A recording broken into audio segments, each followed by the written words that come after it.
pictures go. Okay, so last week, I'm Dr. Johnson, by the way. Nice to meet you. Last week, we have, 6 people in the class. Last week, we talked about how one gets sick and how to get and stay healthy. So you're going to part 2, which doesn't matter because they're completely different, but sort of the same. So what I'm going to do is kind of give you guys a brief overview of last week's class. So what I want to do is, what determines which species we belong to is our genetic code. Because we have to understand about genetics. Because we always believe it's genetics. Oh, I'm obese because it's genetic. I have high blood pressure because it's genetic. I have depression because it's genetic. You know, they blame genes for everything. And the reason we believe that is because what is the greatest doctor nowadays is television. Every third commercial is a pharmaceutical commercial telling you this and that, how you need this pill to stay healthy.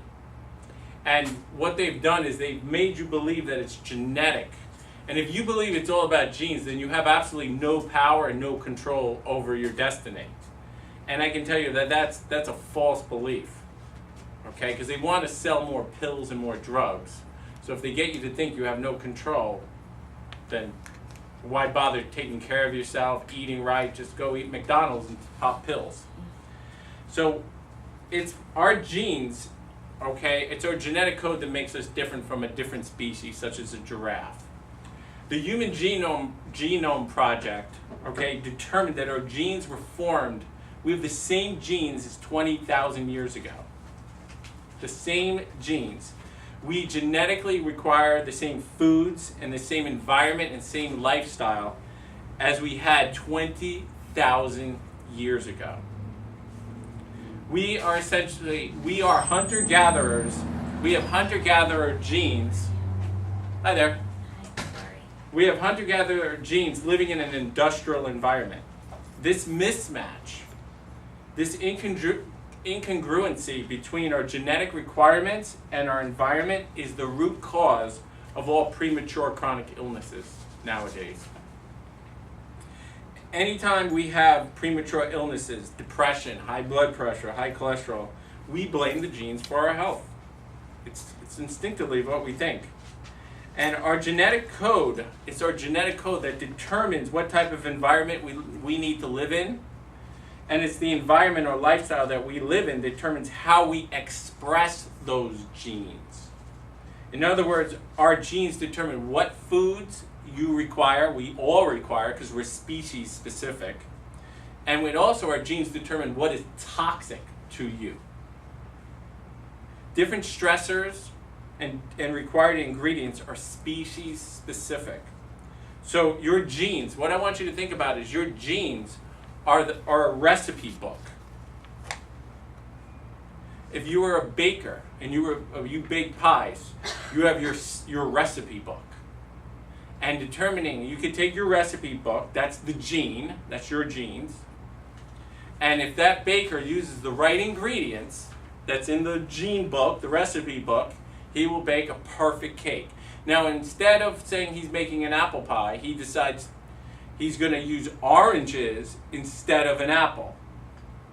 Do we blame the recipe book? Do we blame the gene? Or do we blame the ingredients? Or do we blame the baker who had poor choices? But yet we blame the genes. Okay? So our genes are just our genes are just the recipe book. And do you know the amount of genes that you have in your body that turn into recipe books would fill up the Empire State Building? That's how many recipe books you have in your body. So what did humans eat 20,000 years ago? Meat. Think about it. What did we eat 20,000 years ago? Grass. That's right. No, meat and fruits Right. was well. Vegetables. Nuts and seeds and berries, Yes. Right. right? So there's a difference. So I want you to understand there's a clear difference between your genes and a genetic mutation.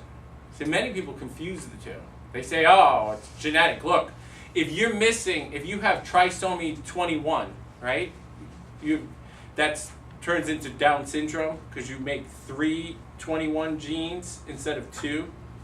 You will have 1 million out of 1 million times Down syndrome. That's genetic. That's a genetic mutation. When you have high blood pressure or depression, that isn't a genetic 1 million out of 1 million times you would get it. No, that is a result of you having poor ingredients creating the genetic expression of depression or anxiety or high blood pressure or obesity. So understanding it's the accumulation of these stressors or bad ingredients affecting gene expression leading to chronic sickness, not the gene itself. And when we eat genetically incongruent foods, think about what a hunter-gatherer ate. These foods are like rocks in your backpack. Hi there. So I want you to imagine rocks in your backpack, because I just want to get a general, this is a brief overview of the last week's class. Imagine that you're born and you're swimming in a pool. Okay? And you have those water wings on you. You ever see the little kids wearing those water wings? Now it's established. It's pretty established that humans have the genetic capability to live to 120 years of age. That's been a well-accepted theory. Well, imagine that you have the water wings around you and you're born in a swimming pool and you're floating in the pool. And those water wings will last 120 years. Now, they have a leak. So they have a leak that will last 120 years. Barring that you have no chronic stressors, you're going to last 120 years with your water wings in the pool. Any deficiency or toxicity represents a rock in your backpack. If you're deficient in the raw materials that your body requires, it's a rock in your backpack. If you're toxic with something, it's a rock in your backpack. So what happens when you put a rock in your backpack? Imagine you're floating in this pool, you have a little backpack on. I put a rock in the backpack. What does it do to you? It sinks you a little bit lower into the water. What does that do to the pressure of those water wings? It increases it. And what does that do to the rate of leakage in those water wings? More pressure, it increases the rate of leakage. What does that do to your rate of aging? Increases it. It increases it. It means you're going to have a little less time on this planet. This is what chronic stress, making genetically incongruent choices, does to your rate of cell division. It speeds up the rate of cell division. And guess what is the greatest thing to speed up your rate of cell division? Insulin and free-floating hormones will speed up your rate of cell division. And guess what is the greatest thing to spike your insulin levels? Sugar. Sugar, but more importantly, wheat. Because you don't eat sugar, right? You said you don't put sugar. Wheat is sugar. White flour is sugar. So what happens when you sink a little bit lower into the pool with your water wings? You're trying to get your head above water. Life becomes more of a struggle. And isn't that what chronic stress does to you? Life becomes more of a struggle. See, now, we like to think of ourselves as we're not animals. So what I want to do is not talk. Humans have the cerebral cortex, so we say we're not animals. But we have the same laws of nature as animals do. So what I'm going to do is talk about animals. What animal species, so let's talk about the genes again. What animal species has individual requirements rather than species-wide requirements? What, as regard to nutrition, exercise, psychosocial activities, does one giraffe require different foods than the other giraffe? No. No, they all require the same foods. Does one polar bear require a different food than another polar bear? No. Does one giraffe or polar bear require different exercise patterns than another polar bear? No, they all require the same genetic species requirements. So why wouldn't humans? because we think we're outside the animal kingdom.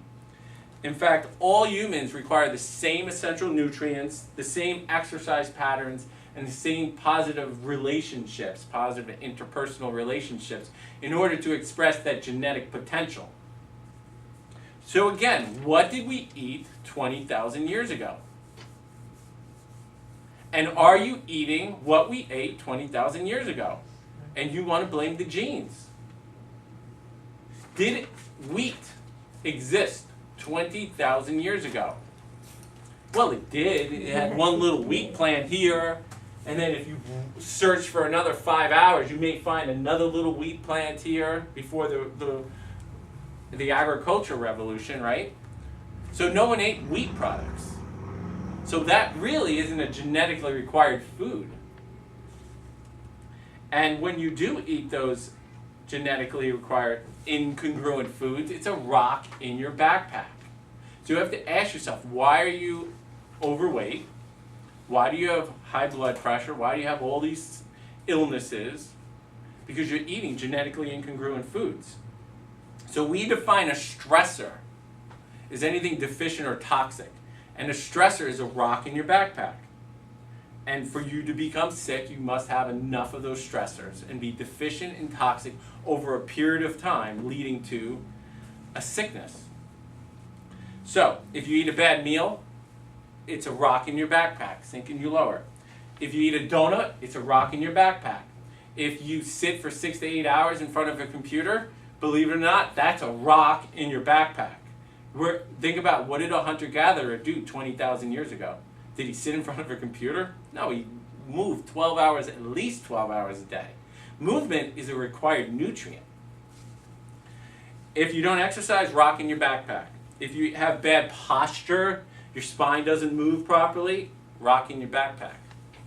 If you eat a vegetable, take a rock out of your backpack.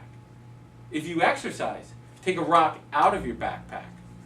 If you eat fungicides and pesticides and antibiotics and foods that have antibiotics, rock in your backpack.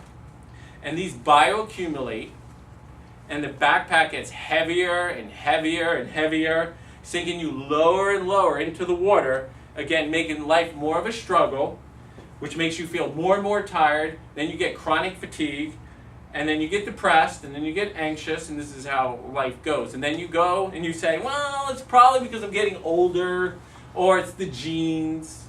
So you go to the doctor, and he gives you a pill, and that pill is another rock in your backpack, except that rock makes all the other rocks feel a little less terrible. And that's what a medication does. And you wonder why we're on, the average adult or senior citizen takes between 10 to 12 medications per day. Okay?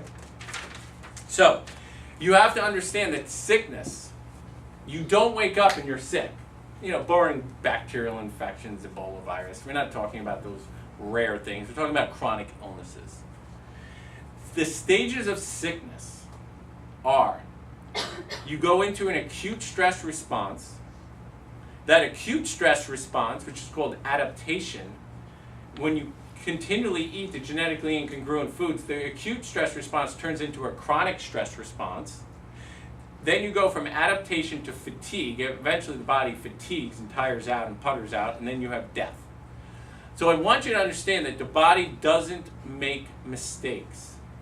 The body purposely creates an adaptive physiology in order to save your life. So I like to talk about the iceberg analogy before we kind of get into this class. Understand the acute stress response. Think about high blood pressure, increased heart rate, anxiety, depression. These are all due to an acute stress response.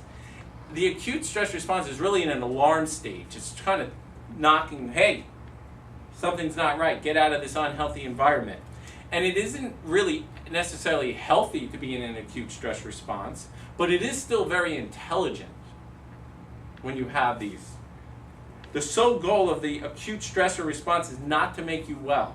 The sole goal, when you go to the doctor and he says you have high blood pressure, you have high cholesterol, you're overweight, the sole goal is just to buy you enough time while in the presence of these stressors, which could be incongruent foods you're eating, is just to help keep your head above water while you find a way to get the rocks out of your backpack.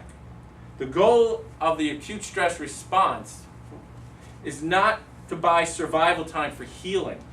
The goal of the adaptive response is to buy you some survival time while you look for a way to change your environment or eliminate the stressor out of your environment. You can recover from an adaptive physiology, high blood pressure, but you cannot recover from death. So if you're on an iceberg, what is your body's response? What happens to your physiology standing on an iceberg? You're freezing to death, right? You're going to pull away you're going to pull the blood away from your extremities, your arms and legs, and it's going to bring it to the organs and the brain. Why would it pull the blood away from the extremities if you're standing on an iceberg to the organs and the brain? Is this an act of stupidity or an act of utter brilliance by the body? It's an act of what? Brilliance. Does this represent sickness, though? Yeah, it does. It represents sickness. It's adaptive physiology. Just ask the big toe that's becoming gangrene. However, it's anything but stupid. Okay? It's not conscious thought. It's genetic innate intelligence, brilliance, because this isn't necessarily a would you call this pathological? Because that's what we say when we go to the doctor. Oh, I have a pathology. I have heart disease. No, it's deliberate adaptive physiology. It's intelligent. It wants to buy you enough time to get off the iceberg. That's why it shunted the blood to your organs. Because why? There's a hierarchy. Okay? There's a hierarchy. Organs are necessary to survive. The big toe can go gangrene. Who cares? What good is a toe if you're dead? Okay? So there's a priority of hierarchy. So if you're being chased by the tiger, it's going to raise blood pressure. It's going to raise pulse. Smart or stupid? Smart. It says, listen, we got to raise this person's blood pressure to get enough. We got to raise his blood sugar also because he has to survive the tiger attack. What good is all that if you're not alive? Now, so essentially all adaptive physiology, high blood pressure, high cholesterol, is just to buy you enough time to change your environment. Except what we do is we continue these acute stress responses over and over and over. We take a pill. I can take a pill that prevents the shunting of blood from the big toe to my organs, or develop a surgery that shunts the blood back to the big toe, and now I feel good while I'm dying. And that's what you do with medications. And I'm not saying medications are necessarily a bad thing. I'm saying it doesn't ever approach the cause of the high blood pressure in the first place. So you have to ask yourself that. Why do I have high blood pressure? And I get into it with the first class, how you get high blood pressure. And it's essentially, if you have high blood pressure, high cholesterol, you're eating genetically incongruent foods. Your genes are saying, whoa, those are the wrong ingredients for my recipe. I'm going to raise your blood pressure in order to adapt to this incongruent food. Now think about, what does a cow eat? Yes. What should it eat, right? What are the genetic requirements for a cow to be healthy? Grass. What do we feed cows nowadays? Grain. Grain and corn. And why do we feed it grain and corn? To make it fatter so they can sell it, right? Mm-hmm. So now the meat composition of that cow, that cattle, is now marbled in saturated fat.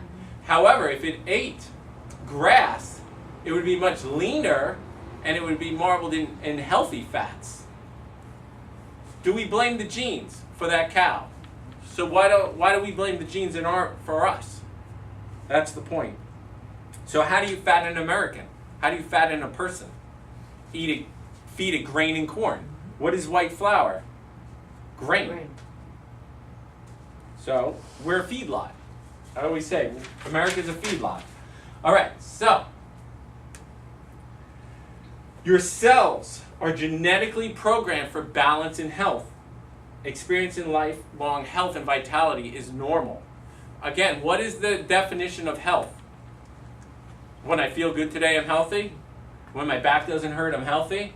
When I don't have a headache today, I'm healthy. No, it has nothing to do with health. How you feel is only an indication. The definition of health is when your cells are functioning in homeostasis. It means those cells have all the raw materials that it needs in order to express a 10 out of 10 for health. And it's free of all the toxins to express a 10 out of 10. That's the definition of health, is homeostasis. If you're a 9 out of 10, are you in homeostasis? No. If you're an 8 out of 10, 7 out of 10.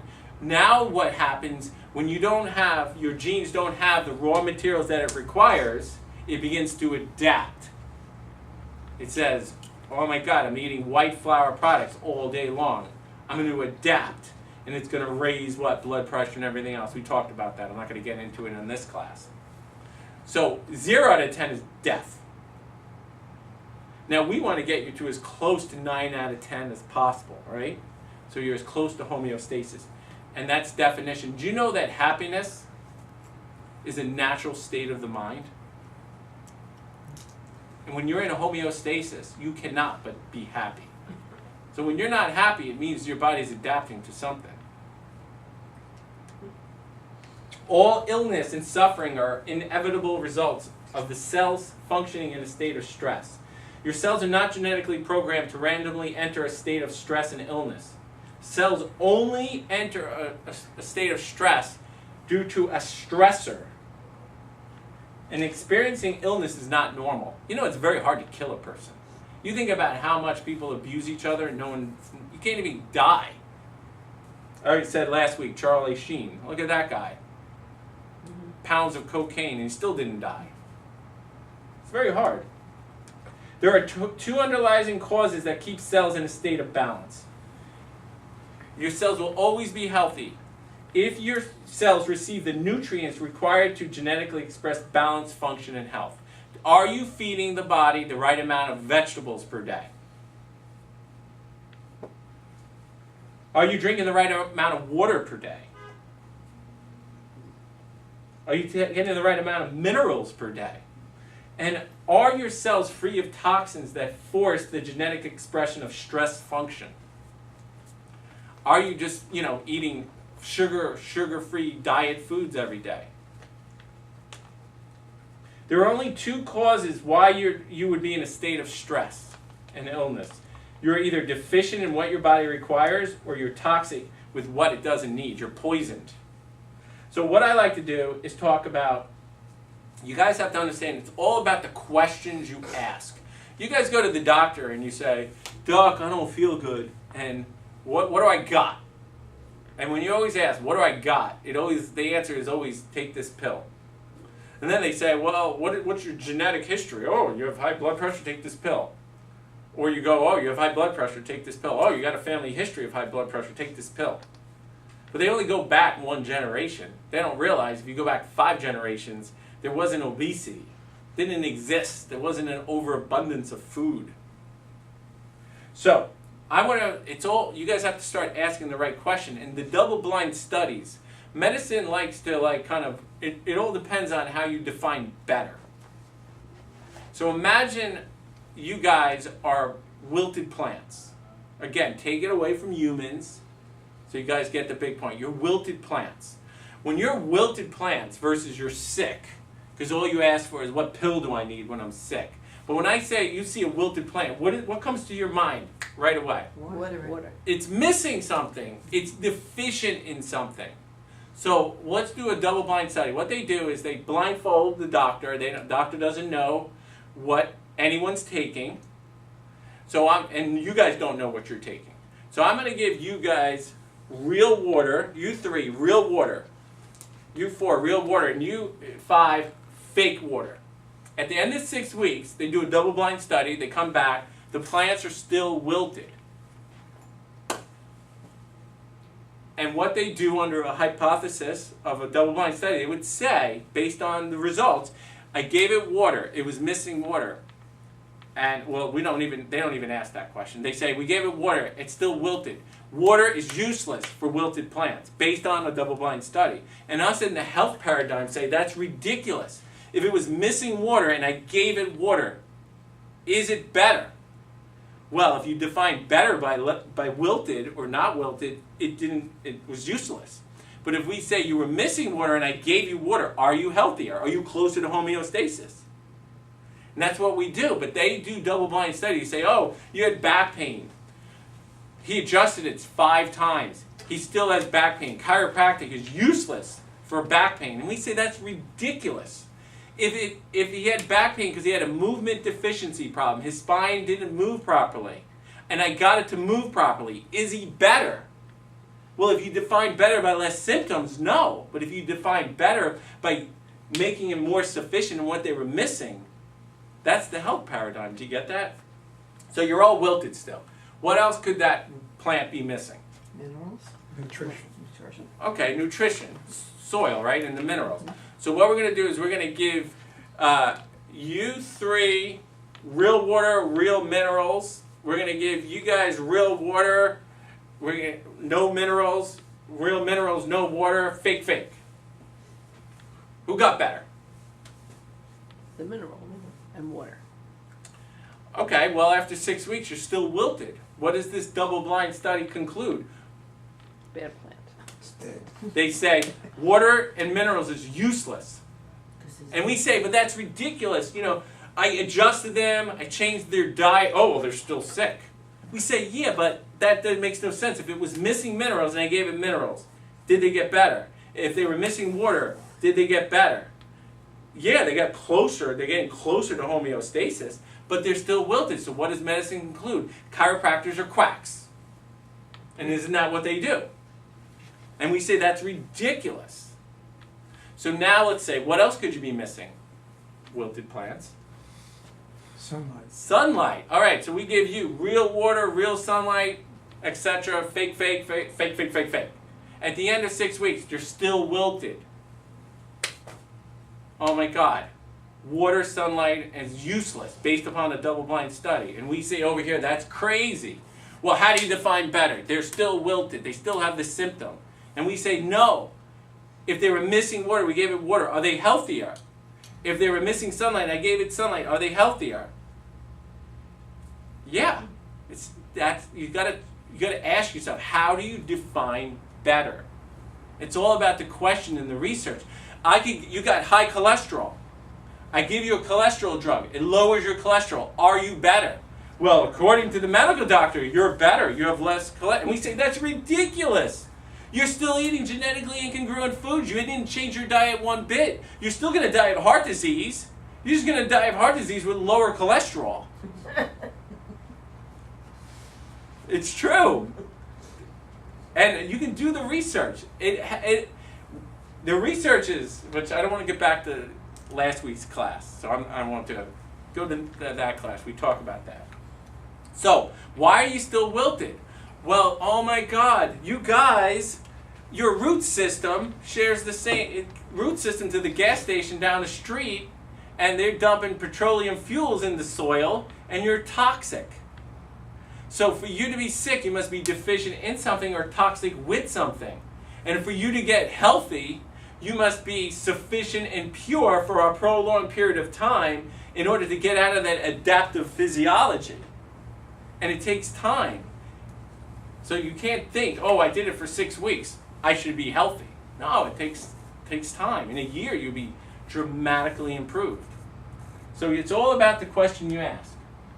We now eat in ways that are completely deficient and toxic. We eat incongruent to what our genes require, and we wonder why it's pandemic for heart disease, diabetes, obesity, depression, and chronic illnesses. Humans have become the world's sickest species, animal species. We're the only species that has fundamentally changed our diet from what we genetically required. Think about it. Are we supposed to be drinking diet iced teas? We could drink regular iced tea. Are we supposed to be drinking those powered, whatever those silver little cans, what are those called? Red Bull. Red Bulls? Did you read what's in the Red Bull? It's pure chemicals. Are we supposed to be eating? Think about, like, we're the only species that drinks the lactations of another species. Milk. We should drink lizard milk. We're the only species that drinks the species. Even cows, adult cows don't drink their own milk. It's okay when you're little to fatten you up. That's what it's meant for. So think about it. And like I said, when did we start eating wheat? 10,000 years ago. When the Egyptians started doing agriculture. That's when. And let's separate wheat as far as feeding the masses versus wheat being healthy for you. There's a big difference.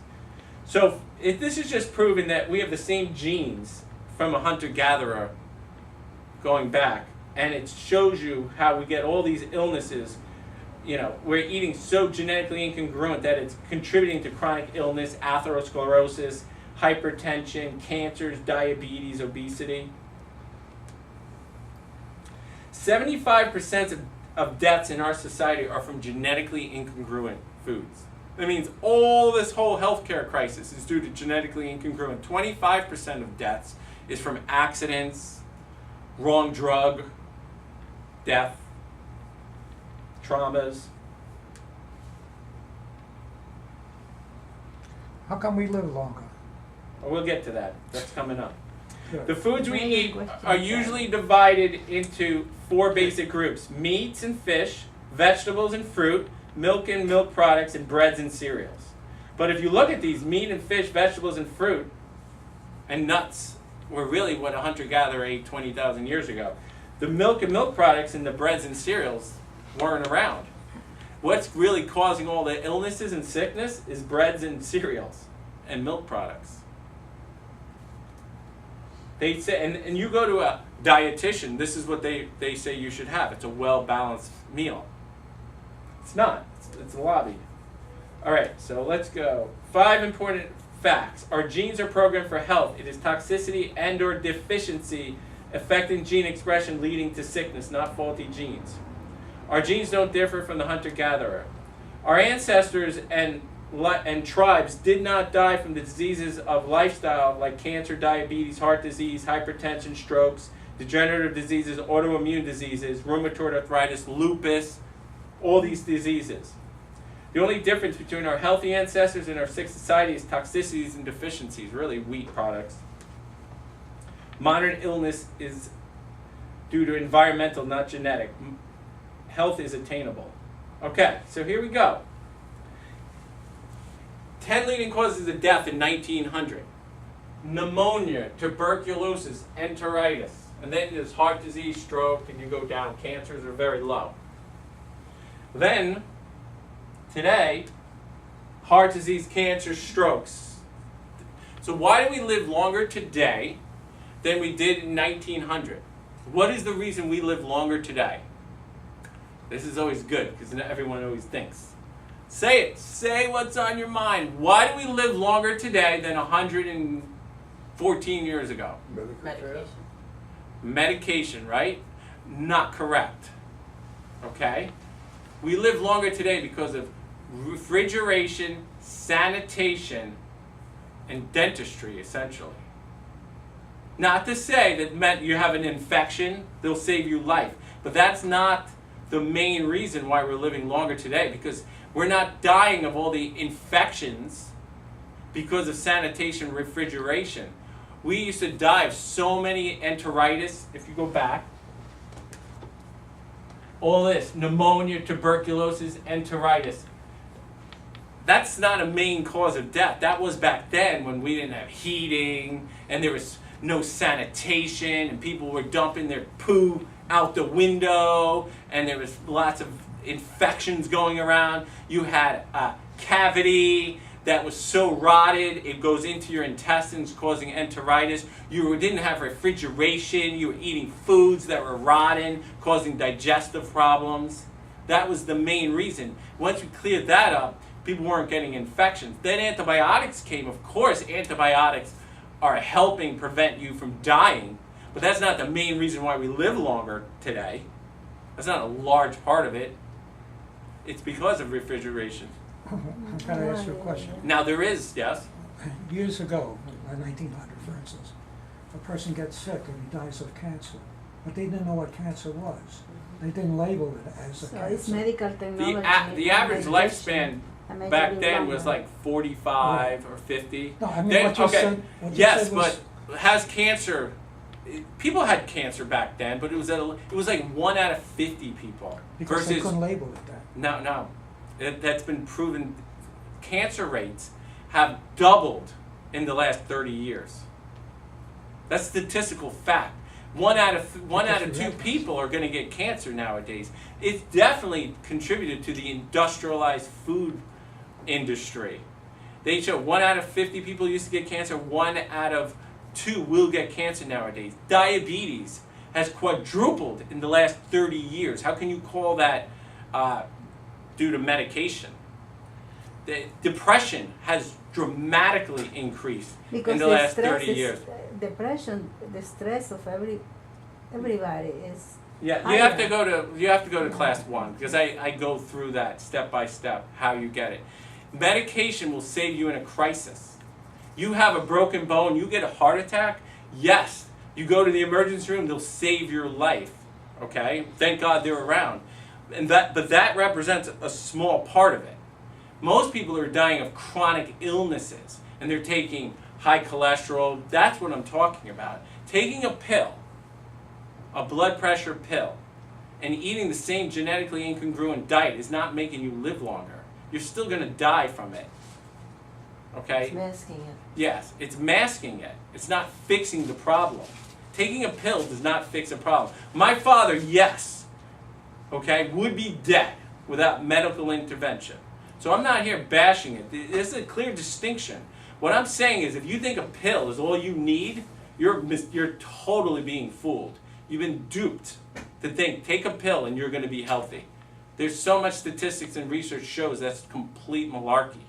Now, my father would be dead without his medications. That's that small percentage, yes. Without insulin, you would be dead, of course. But we're not talking about the 2%. I'm not talking about 2% of the population. I'm talking about the majority of people. We live longer because of healthy living. Mm-hmm. That's why. Not because of medication. That's the only point I'm getting at. Now, even with cancer treatments, right? We have better ways of identifying. We all have cancer cells in our body.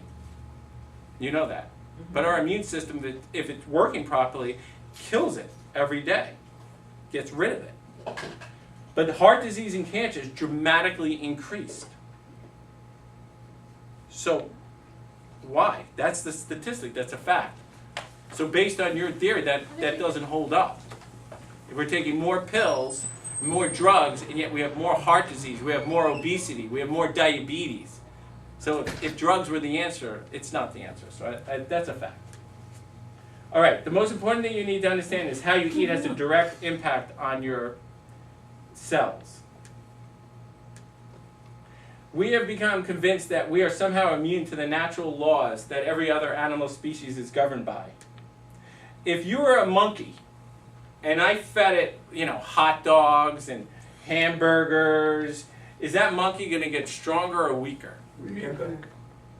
Is it going to get smarter or dumber? Dumber. Yeah. And is it going to get more sickness or less sickness? Why? Because he's eating genetically incongruent foods. So how can you say that you eating genetically incongruent foods due to the industrial food revolution, putting all the chemicals in your foods, is not causing more cancer? Is not causing more heart disease? It is. Mm-hmm. That's why what you're saying doesn't hold up. Everything I say is actually backed up by peer review. Okay, so what happens when you feed your children this food? I always say, you love it, you understand the animal. Don't feed the dog the chocolate. Right. Don't feed the dog the soda. That's bad for the dog. That's for you. There's a disconnect because we believe that we're not animals.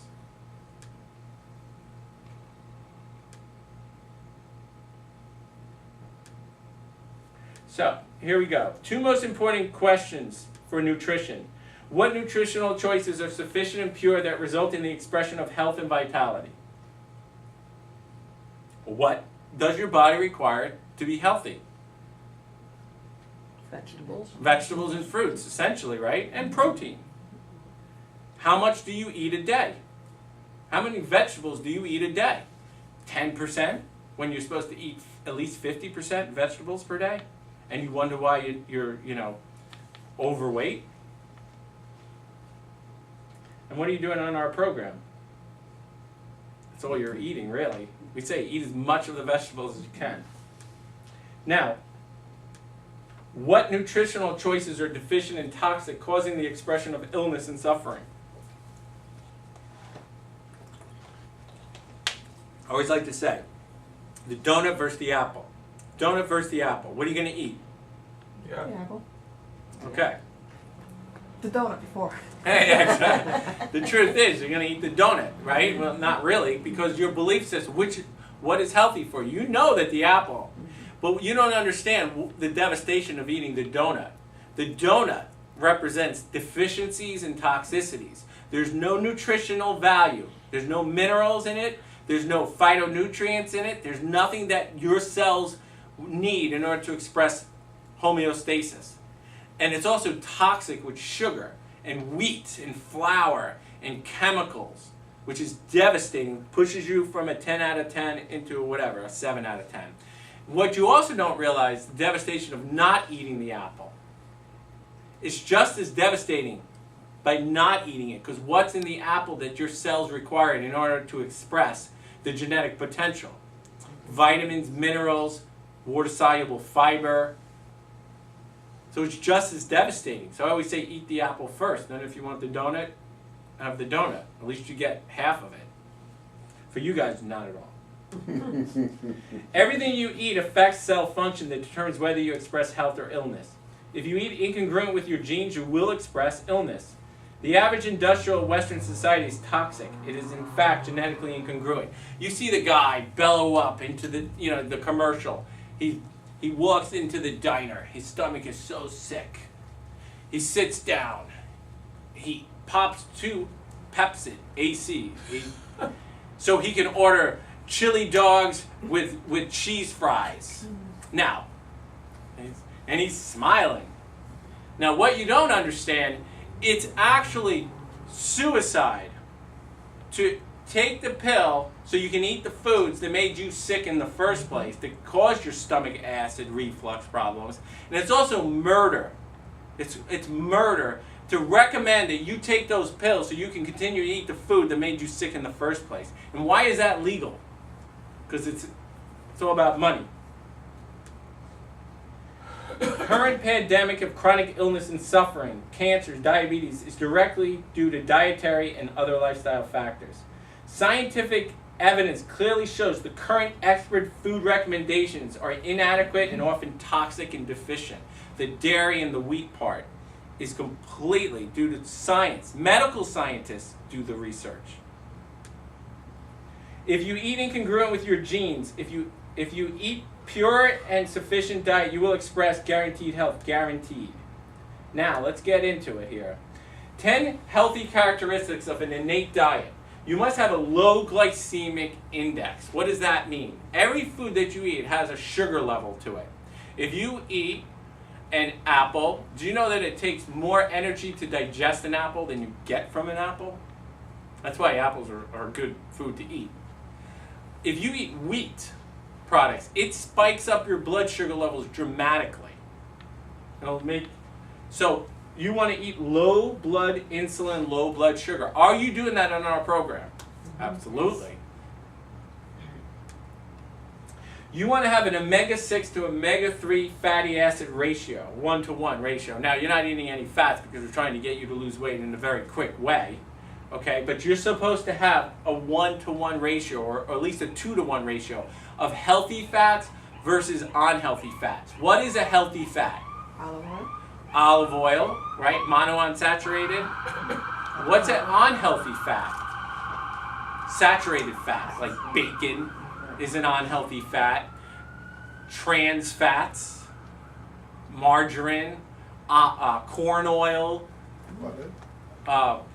butter, wheat. When you eat actual wheat products and spikes up your blood sugar levels, that turns into a saturated fat. That's why wheat, that throws off your ratios.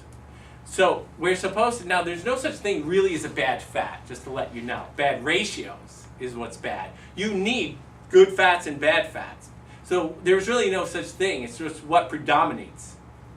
So you need to have omega-3 fatty acids. Salmon, we can't eat that on the program, but afterwards, salmon, if it's ocean salmon, not farmed salmon. Never eat farmed salmon. It's gray. They actually throw an orange dye on it to make it look red. Really? It's sick. All they're eating is grain and other crushed up salmon. It's in a farm pool. Don't eat farmed. You can only, studies show you can eat one farmed salmon per month. That's how toxic it is. What about the other fish? Because I didn't buy any that was farmed. Yeah, you want it always wild. Wild. Now, obviously, you can't eat so much wild because of the mercuries in the oceans. How are you going to make sure that it's You what ask. are They label it. They label it. And are you sure that the label is Yeah. what Correct. Well, Well- legally they have to. You have to have some sort of fake. It's Well- coming out all different parts of the world. May Yeah, not well, be the right you know that thing. there's not one part of the ocean that doesn't have dioxins, PCBs in it. It's so contaminated. We're so concerned. I can ad-lib so much on this thing. We'd be here for like at least another hour. A joke.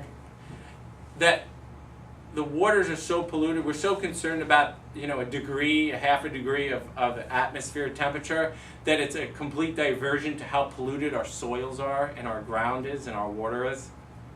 It's actually a diversion, I think. Because if you knew how polluted, think about when you were little, you used to go to the streams and find crayfish and little fish in the streams. Nothing in there. It's all dead. It's all runoff of fertilizers and stuff from farms. The waters are just polluted. Okay. Your protein. You're supposed to have 20 to 30% protein, 30 to 40% fat, and you're supposed to have 50% carbs from vegetables and fruits. That's what you're supposed to normally eat. There is no grain in this. No white flour products. The fat is healthy fats. Nuts, cashews, walnuts, olive oil. You're not supposed to be any trans fats. And the protein. You're supposed to eat 20% protein. If you work out, and you work out a lot, you can go to 30%. But protein, the byproduct of protein is nitrogenous waste, ammonia.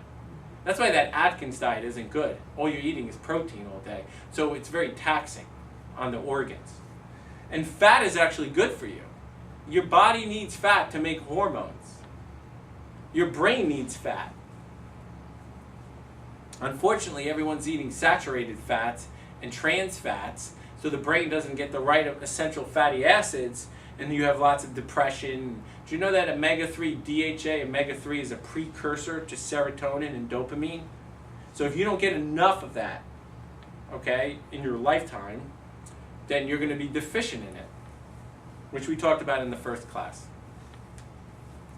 Trace nutrients, very important. Your body requires a certain amount of vitamins, minerals, antioxidants. If you don't have enough minerals, you won't hold on to the water. If your cells become shriveled, they're going to become stressed. And if they become stressed, it puts you in an adaptive physiology. But at first, it makes you crave. What is the sweet tooth? The sweet tooth is your body, your cell saying, help me, I need vitamins and minerals. But you get a sweet tooth, it's craving sugars and fats from apples, oranges, and nuts. But you eat cakes, which makes you more deficient. Alkaline versus acidic, very important. You're supposed to have a certain body pH. Now, if you get too acidic, then your body will what? Have to buffer that acidity by stripping calcium out of the bones, creating osteoporosis, creating painful joints. You also get osteoporosis from a lot of different reasons. We talked about that last time. So we give you alkaline water. You're eating lots of vegetables is alkaline. So what's an alkaline food? Vegetables and some fruits. What's acidic? Foods. Wheat, very acidic. Dairy, very acidic. Meat, acidic. So that's why you eat 50% vegetables per day, because it makes you more alkaline. Potassium versus sodium, very important.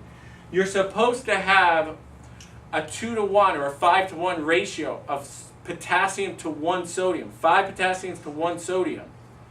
And that gives good cardiovascular health. But all you're eating is table salt, which is sodium chloride, and table salt, sodium chloride, the cheap salt, is put in every processed food out there. So now you have a ratio of 20 to 1, 20 sodium to 1 potassium, that affects the gradient. Your blood pressure goes up, and you blame the genes. So this program balances that, for sure. High fiber content. Now, people say, oh, I need my Metamucil. I need my Metamucil, which is a fat-soluble fiber. Where do you get water-soluble fiber from? Fruits and vegetables, which is the right type of fiber for your good gut bacteria. Your good gut bacteria needs water-soluble fiber. You actually have bacteria in your intestines that plays a large part of your immune system. And when it doesn't have the right amount of water-soluble fiber or the right amount of omega-3 fatty acids, it dies off. So we need to have the right amount of probiotics. Do you do that? Do you guys take that? No, you will. And of course, you need the absence of food additives, pesticides, herbicides, and hormones. So let me ask you this question. Before you started this program, did you do these? So let's go. The average diet versus the innate diet. You guys are doing an innate diet, a Paleolithic diet. Omega-3 to omega. Forget about what you're doing on this program right now. Talk about before the program, what you're doing. Did you have a 1-to-1 ratio of good fats to bad fats? Put a little checklist if you did or didn't, because that determines whether you're in a state of health or a state of adaptive physiology. Do you take omega-3 fatty acids every day? Before the program, because you can't use oil, so it doesn't really apply. 40 days is not going to make or break you. Okay, before you started the program, glycemic load. Did you have a high glycemic load? Did you wake up in the morning, have a bagel for breakfast? High glycemic. Then for lunch, you had a hero or a sandwich or some sort of bread. High glycemic load. Then for dinner, you had rice or pasta or fried French fries. High glycemic load. Raising insulin levels, creating fight or flight responses, and you wonder why you have a chronic illness. Did you? Check it. pH, were you acidic or alkaline or normal pH? Well, if your diet predominates in wheat products, meats, dairy products, you would be an acidic pH. Check it off. Yes? Which one are you? I know which one you guys are. Macronutrient profile. Were you like 15% protein, 40% bad fats, 45 or 50% grains? Your carbohydrates was in the form of grains. And when they talk about carbohydrates being bad, they're talking about refined grains, white flour products. That's it. Carbohydrates are good for you. It's a clean fuel. The byproduct of a carbohydrate is H2O, CO2. Remember I said the byproduct of a protein is nitrogenous waste. Or when the innate diet, no grain or dairy in that, or very little. Okay? Micronutrient content, average diet very low. You've been eating cardboard every day. Think about this. I want to break down what white flour is. First of all, the white flour of today is not the white flour of 100 years ago. It's GMO. It's genetically modified wheat. Read the book Wheat Belly. GMO foods is like they mix a salmon gene with another gene to make